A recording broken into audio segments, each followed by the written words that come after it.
Si vous souhaitez faire réparer votre appareil, vous avez simplement à vous rendre sur notre site internet en cliquant sur le lien sous la vidéo et cliquer sur le bouton Commencer afin de créer votre compte. Une fois votre compte et mot de passe créés, vous avez simplement à cliquer sur Ajouter pour suivre les étapes et envoyer votre appareil. Lorsque la demande est créée, vous pourrez cliquer sur Mon tableau de bord et suivre l'avancée de votre appareil.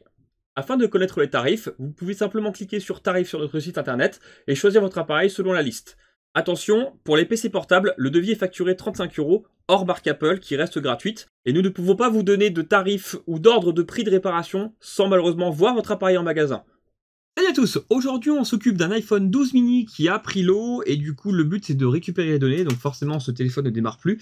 Je l'ai branché à mon petit testeur, je vais vous remontrer rapidement à la caméra, bon, ceux qui me suivent savent en général ce que ça donne, on a des spikes comme je les appelle, en gros on a un court-circuit sur une ligne d'alimentation principale. Ce qui fait quand je branche le câble de charge, forcément le téléphone il se passe rien, mais moi je vois à la consommation qu'on a quelque chose d'anormal. Ça fait des petites lignes parce qu'en fait il essaye de charger et encore, mais comme il y a un court-circuit, il se heurte au court-circuit et du coup il réessaye encore et encore.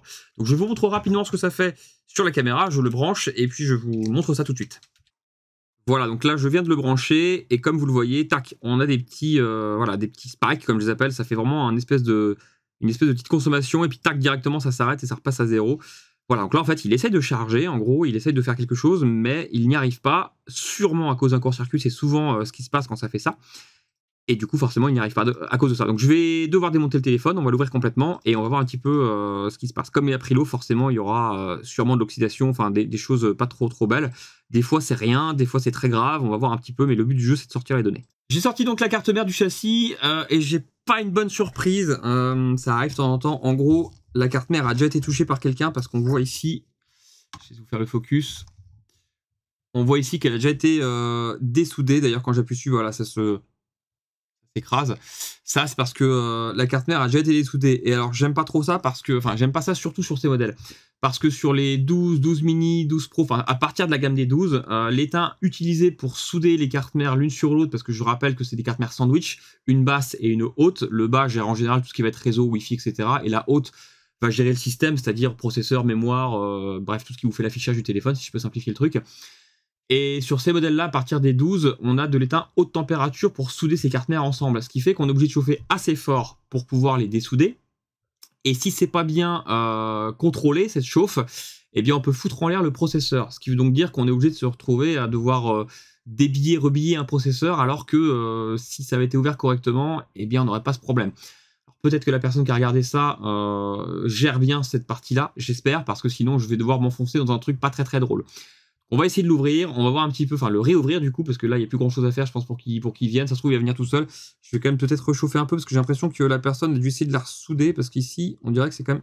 Ah, je sais pas. Bon. Je vais pas tirer parce que j'ai peur d'arracher. S'il y a 2-3 points de soudure, je risque d'arracher les pattes, c'est pas une bonne idée. Donc je vais rechauffer un petit peu pour pouvoir... Ouais, il a été ressoudé un petit peu là.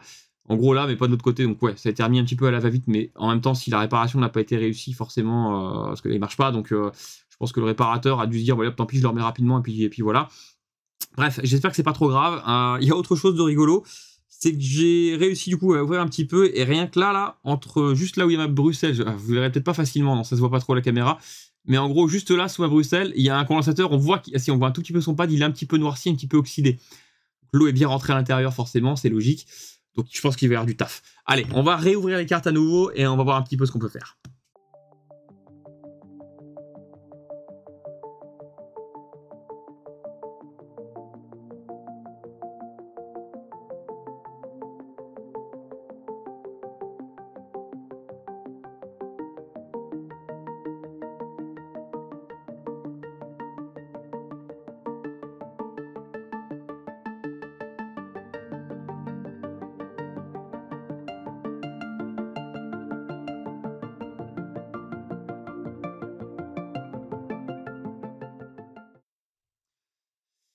Voilà, donc, comme vous l'avez vu, j'ai fait un petit check-up rapidement à la caméra. Il y a un truc que je comprends pas, c'est ce que je disais à Cindy à côté, pendant que je discutais là. Il y a un truc pas logique, parce que le réparateur, il a donc ouvert les cartes, ça pas de souci, j'ai bien vu. Et apparemment, d'après ce que m'a dit le client, il n'a pas réussi à réparer. Bon, ok. Et ce que je comprends pas, c'est qu'en fait, on a par exemple des condensateurs comme celui-ci là, qui franchement, rien qu'à l'œil, il faut l'enlever, il est vraiment pas beau lui là. Voilà, lui il fait vraiment une tête ignoble. Et c'est pas le seul, j'en ai repéré 2-3 comme ça qui étaient vraiment pas beaux. Et moi quand je vois ce type de condensateur et que je vois ce que j'ai vu du coup au testeur tout à l'heure, c'est-à-dire un gros court-circuit, bon bien sûr je vérifie que ces condensateurs-là sont concernés par la ligne d'alimentation qui pourrait poser problème, ça ok. Mais rien qu'à la tête du condensateur, des condensateurs qu'il y a lui puis d'autres, je me dis qu'il faut les enlever, il faut forcément les dégager. Donc déjà si le réparateur d'avant a ouvert les cartes et il s'est arrêté là parce qu'il n'était pas capable de faire plus, je vois pas l'intérêt d'avoir ouvert, à vrai dire. Je comprends pas le pourquoi du comment, sauf si c'est le client qui a essayé d'ouvrir lui-même et qui me dit des bêtises, parce que ça peut arriver aussi. Mais il faut quand même du matériel pour réussir à les ouvrir comme ça, surtout que l'ouverture est propre. Par contre, j'ai l'impression que, bon, je sais pas si la température a été contrôlée, mais en tout cas, il n'y a pas eu d'arrachement de pad, ni quoi que ce soit. Enfin, j'ai pas l'impression à l'œil, en tout cas. Non, ils sont oxydés, mais ils sont pas arrachés. Donc, ce qui m'indique que la personne qui a ouvert ça a les outils. Donc si cette personne a les outils, elle a un minimum, je pense, d'expérience pour réparer ce type de carte mère, et je comprends pas pourquoi il n'a pas été plus loin. Là, j'avoue que c'est une énigme. Ou alors le devis n'a pas été convenu avec le client, je sais pas, c'est très bizarre, je comprends pas. Bref, je vais donc continuer mon propre diagnostic, hein, on va pas chercher plus loin. Donc là, en gros, on va tester la ligne VCC Main, VDD Main pour les modèles plus récents comme celui-ci. Je pense que cette ligne est en court-circuit parce que c'est là qui fait qu'en général, on a des petits spikes comme j'ai eu sur mon testeur. Et on va essayer de comprendre ce qui se passe. Mais je comprends pas là, j'avoue que je suis un peu perdu sur l'idée de ce qu'a fait le réparateur avant moi. Bon. Allez, on prend le multimètre et on regarde tout ça. Voilà, je suis donc sur le schéma de l'iPhone 12 mini. Ici, techniquement par là, on doit avoir du VDD Main. Alors, je sais pas si elles sont notées. Non, évidemment, elles ne sont pas notées, mais c'est pas grave. Je vais pouvoir les récupérer d'une manière ou d'une autre normalement. Je clique un peu partout pour essayer de retrouver la ligne, parce que j'avoue que ça fait un petit moment que j'ai pas fait de 12 mini. Bon, même si dans le principe c'est kiff avec les 12 classiques. Je crois que... Oui, voilà, je confirme. Ça, c'est bien du VDD Main, parce qu'il y en a partout. Et donc, c'est celles qui sont proches du connecteur de la batterie. 1, 2, 3. Ok, donc celles-ci, du coup, sont en... Tout ça, c'est en VDD Main. Parfait. Et juste à côté, j'ai de la masse pour tester. Très bien. Allez, on retourne sur le microscope. On disait donc que ça et ça... Ah, j'ai pas de court-circuit. Intéressant. Mon multimètre fonctionne bien. Je vérifie bien sur notre masse par hasard. Ouais, donc le VDD Main n'est pas en court-circuit. Alors, c'est bien d'une certaine manière, et d'une autre manière, ça fait un peu peur. Parce que si, encore une fois, le téléphone a déjà été touché, et que pourtant, le VDD Main, il est bon, c'est pas bon signe. Alors, je vais rapidement tester tous les petits condensateurs. C'est pas terrible ce que je fais, hein, mais je teste rapidement si je trouve pas un truc complètement anormal. Je vais prendre après la suite du schéma. Voilà. Lui, par exemple, il est pas beau du tout, il me fait peur, lui. Et pourtant, j'ai pas l'impression que je suis en court-circuit, donc c'est plutôt une bonne nouvelle. Il est possible que ce soit donc le VBAT. Ça peut arriver aussi, on va tester, puis sinon on va tester un peu plus loin. Non, le VBAT va bien. Oui, non, le VBAT va bien, autant pour moi. Donc c'est ok. J'ai pas de court-circuit sur le VDD Main, j'ai pas de court-circuit sur le VBAT. Je vérifie pour être sûr, mais non, c'est ok. Très bien. La puce de charge, peut-être qui serait défectueuse à cause des courts-circuits, ça reste possible. Ou alors un LDO qui provoquerait ça, mais c'est extrêmement rare. Un LDO, en général, ça réagit pas comme ça sur le téléphone. Donc, on va voir un peu, mais c'est vrai que c'est assez étrange. C'est très, très étrange, même. Le 5V USB, peut-être aussi. Je vais regarder rapidement sur le schéma. Parce que comme forcément, je passe par le câble Lightning pour pouvoir charger la batterie, est-ce que c'est pas ça qui se passerait? Ce qu'on va faire, on va brancher, on va pas s'embêter. On va brancher tout de suite le connecteur batterie avec mon alimentation ici. Donc, je vais injecter du jus directement avec comme si j'avais une batterie chargée, finalement. Et on va voir un peu comment ça réagit à partir de là. S'il y a un gros court-circuit, je le verrai tout de suite à la caméra thermique, on ne va pas perdre de temps. S'il n'y a rien, par contre, c'est que c'est sur une ligne, entre guillemets, secondaire, comme le 5V USB, et du coup, ce serait au niveau de la charge. Et si c'est ça, c'est plutôt simple. Mais j'ai un peu de mal à y croire, et surtout, encore une fois, ce qui m'inquiète, c'est que ça a été touché. Donc je pense que le réparateur n'a pas trop trouvé ce qu'il voulait quand même, donc je vais essayer de ne pas faire la même erreur que lui, je vais essayer de comprendre ce qui se passe. Allez, on branche ça, et on voit un peu ce qu'on peut trouver. Alors, on a un autre jour, j'ai arrêté parce qu'il était tard, c'était samedi soir quand j'ai fait le début de cette carte mère. Et bêtement, j'ai continué en fait en arrivant, en prenant le boulot mardi matin, j'ai eu pas mal de clients, etc. Et j'ai complètement oublié que j'avais commencé à faire une vidéo pour celui-ci. Donc, je vous explique en gros ce que j'ai fait. Alors, bonne nouvelle, j'ai un démarrage, ça c'est déjà très bien, la carte mère veut bien démarrer maintenant. Le principal problème venait de la puce Boost ici qui était très oxydée, donc je l'ai juste, en fait je l'ai regardé sur la tranche bêtement au microscope avant d'attaquer, et je voyais au niveau du BGA, donc des billes ici, on voit 4 belles billes maintenant, 1, 2, 3, 4 là, je les ai rhabillées maintenant, mais bref, c'était très oxydé en dessous. Je l'ai donc forcément retiré, j'ai vu les dégâts en dessous, je l'ai changé, celle-ci on peut la changer, il n'y a pas de souci, j'ai donc nettoyé, refait, etc. J'ai eu un démarrage, mais j'avais un bout de loop, c'est-à-dire que j'avais la pomme qui s'affichait et ça coupait, puis repomme, puis ça coupait. Donc bref, forcément, un problème de communication. En général, c'est soit un court-circuit, soit une communication. Là, c'est un problème de communication. Je n'avais plus de court-circuit sur la carte mère, mais j'ai un problème de communication. Pourquoi? Parce qu'il y a tellement d'oxydation sous les composants que forcément, il y avait plein de dégâts. Qu'est-ce que j'ai fait? J'ai retiré, alors c'est pas beau, mais j'ai retiré tous les composants qui étaient concernés par de l'oxydation assez forte, qui me paraissaient vraiment pas bonnes, et surtout des composants qui me paraissaient pas importants pour démarrer le téléphone. C'est des puces audio, des choses comme ça, des puces de caméra, enfin, des choses vraiment qui sont pas importantes pour démarrer le téléphone et du coup avoir accès aux données. Et du coup, la puce qui posait réellement problème, c'était donc celle-ci. Elle empêchait de démarrer le système. En gros, maintenant j'arrive à démarrer le téléphone, mais j'ai un problème. Quand je tape le code, eh bien j'ai un freeze. Pourquoi? Parce que j'ai retiré tout ce qui concernait le système NFC, et c'est très important pour taper le code, parce qu'il y a des systèmes d'identification dans les puces avec ça, avec le processeur. Et du coup, là, il démarre, pas de problème, mais quand je tape le code, il freeze, et du coup, il reboot. Mais en avance. Donc du coup, là, je vais rebiller, renettoyer tout ça, remettre les composants NFC importants, et techniquement, cette fois-ci, on devrait pouvoir avoir accès aux données. Voilà. Mais c'est toujours mieux que de tenter de virer le CPU, forcément.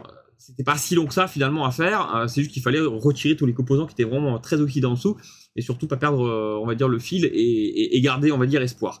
Donc bref, je vais nettoyer les deux composants nécessaires ici, je vais tout remettre en place, et techniquement, avec un peu de bol, si les composants ne sont pas impactés, sinon il y a une dernière solution. Je remettrai les composants ou pas, d'ailleurs, dans ces cas-là, on peut très bien les enlever, et je flasherai le téléphone en gardant les données. Ça permet de mettre à jour le système, et le système va comprendre qu'il y a un problème avec le NFC, du coup, va le désactiver. Mais j'aime pas trop faire ça, le top, c'est quand même d'éviter de flasher pour vraiment être sûr que les données soient bien en place. Le flash, on le fait vraiment en dernier recours. Donc c'est parti, je nettoie les cartes mères, enfin la carte mère, je remets les composants, et normalement, on aura un démarrage. Allez, on fait ça.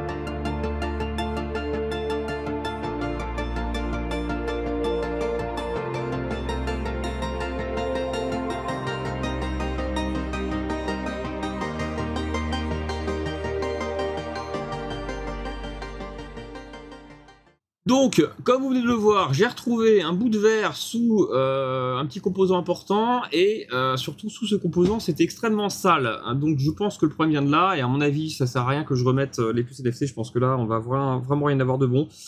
Je pense, tenter de flasher le téléphone en gardant les données, parce que là, c'est pas super beau, là, on voit que la carte mère, elle est vraiment pas belle ici.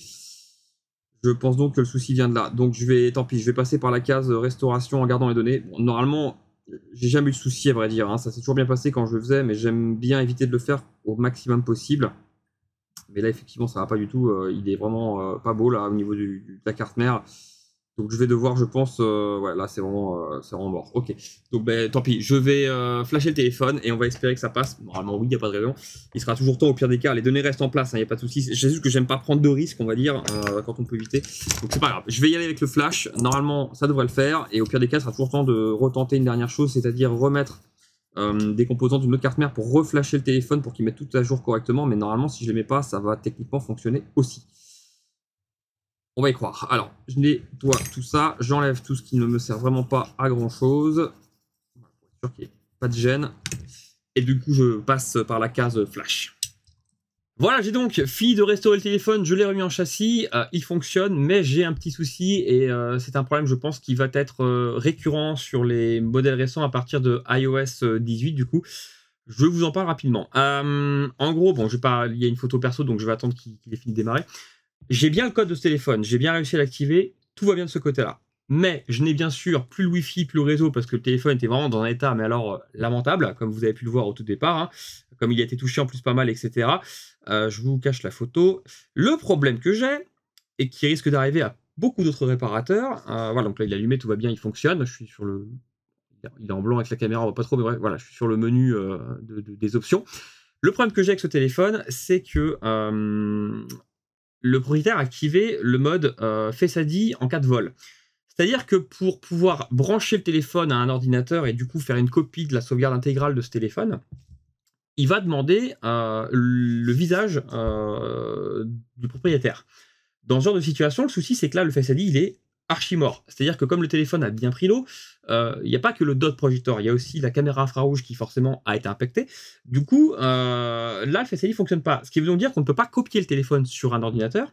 Autre problème, comme je n'ai plus ni Wi-Fi ni réseau qui fonctionne, on ne peut pas désactiver cette option via l'iCloud, parce que je ne suis même pas sûr qu'on puisse à vrai dire le faire, il faudra que je me renseigne. Mais même si on pouvait désactiver dans l'iCloud cette option, eh bien le téléphone ne recevrait pas l'information vu qu'on ne peut plus connecter à rien. Ça c'est compliqué dans ces cas-là. Donc là en fait on se retrouve avec un téléphone qui fonctionne finalement, les photos tout est là, mais je peux pas les sortir du téléphone. Donc c'est un petit peu embêtant. Donc je vais voir avec le client, je vais l'appeler, je vais lui expliquer la situation. Au moins il a accès à toutes ces données, les photos sont dedans, mais le problème c'est qu'il pourra pas les sortir. Donc c'est très embêtant. J'espère qu'Apple va sortir un petit correctif qui pourra au moins permettre d'avoir une sortie de secours. Je sais aussi que sur certains téléphones, quand ils ont déjà été branchés sur un ordinateur, on va dire, émis comme confiance, on peut techniquement les reconnecter. Mais là, via le système du vol Face ID, je sais pas trop. Donc méfiez-vous avec ça pour si vous faites de la récupération de données, ça peut être intéressant parce que là c'est une première, on va dire. J'en avais déjà eu un comme ça, mais par chance j'avais pu quand même copier. Mais là, je suis vraiment bloqué à tous les étages, à tous les niveaux finalement, donc j'ai pas de moyen de sortir les données de ce téléphone. C'est un peu dommage parce que j'ai réussi à le réparer finalement, mais comme la puce Wi-Fi est morte, je peux pas, le réseau est mort, je peux pas. Donc même si je faisais un swap de CPU, parce que là j'ai pas eu besoin, tant mieux, mais même si je faisais un swap de CPU sur une autre carte mère en très bon état, je me heurterais au même problème parce que là, Wi-Fi HS, réseau HS. Voilà, donc le Face ID, faut voir, peut-être qu'il y a moyen de changer tout ce qui peut déconner pour pouvoir récupérer le Face ID. Et encore, je suis pas certain que ça va régler totalement la situation, parce qu'une fois qu'il verra le visage, est-ce qu'il va pas faire une... Est-ce que techniquement le téléphone fait pas un envoi sur les serveurs d'Apple pour dire ok c'est bon, tout est ok, tu peux te déverrouiller? À vérifier, donc ça je ferai peut-être un test avec un téléphone en mode hors ligne pour vérifier. Donc bref, méfiez-vous avec cette option du coup de Face ID en cas de vol. Je vais vous montrer l'option dans quoi elle est, comme ça peut peut-être vous servir. Parce que ça, pour tout ce qui va être récupération de données, ça va nous compliquer la tâche, en tout cas tant que cette option n'est pas améliorée, si je peux dire ça comme ça. Donc ça peut être un truc intéressant à faire remonter auprès d'Apple, parce que là, clairement, c'est très gênant. Où est-ce qu'il est? Voilà, c'est protection en cas de vol de l'appareil. Je ne sais pas si vous le verrez, si voilà, j'ai le doigt dessus, voilà. Protection en cas de vol de l'appareil au milieu, oui. Et en fait, eh bien, quand cette option-là est activée, à chaque finalement demande qu'on peut faire au téléphone pour quoi que ce soit, il va demander le Face ID et il proposera pas le code. Donc là, si je le branche à l'ordinateur, il veut le Face ID, il veut le visage du propriétaire et il me donne pas le choix de pouvoir le brancher avec le code pour dire bah, c'est bon, j'ai bien le code, donc donne-moi l'accès à mon téléphone. C'est très compliqué. Donc voilà, ça pourra peut-être vous servir, ne vous faites pas avoir avec ça, n'activez pas cette option, enfin en tout cas, sauf si vous êtes sûr de ce que vous faites et que vous avez bien des sauvegardes qui sont à droite à gauche, on va dire, parce que si votre téléphone il est cassé, qu'il prend l'eau et qu'il est compliqué à réparer, eh bien vous pourrez pas sortir les données. Bon, dans tous les cas, c'est une bonne nouvelle, ce téléphone fonctionne quand même, donc le client va quand même pouvoir avoir accès à ces données, ça c'est super, mais j'aime bien aller au bout des choses, on va dire, et j'aime bien sortir complètement les données pour être sûr que voilà, si le client il rachète un téléphone, il peut les mettre ailleurs. Et là, il n'y a pas de Bluetooth, il n'y a pas le Wi-Fi, il n'y a pas de réseau, donc en fait on peut même pas faire une copie de téléphone à téléphone, on peut pas le connecter à quoi que ce soit pour aller sur internet et envoyer ça sur un cloud, on peut rien faire, donc c'est très embêtant. Alors je reprends un peu l'histoire de l'iPhone 12 mini, donc là on est quelques jours plus tard, même beaucoup plus tard à vrai dire. J'ai donc fini par réussir à récupérer les données d'une façon un peu bancale.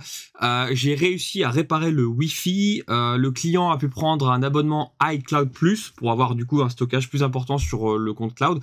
Et j'ai pu faire la sauvegarde du téléphone sur le compte du client du coup qui était déjà sur le téléphone. Donc voilà, c'était la solution on va dire que j'ai pu trouver pour ça. J'ai un collègue qui a eu le même problème, donc je lui ai donné la solution, il a fait pareil.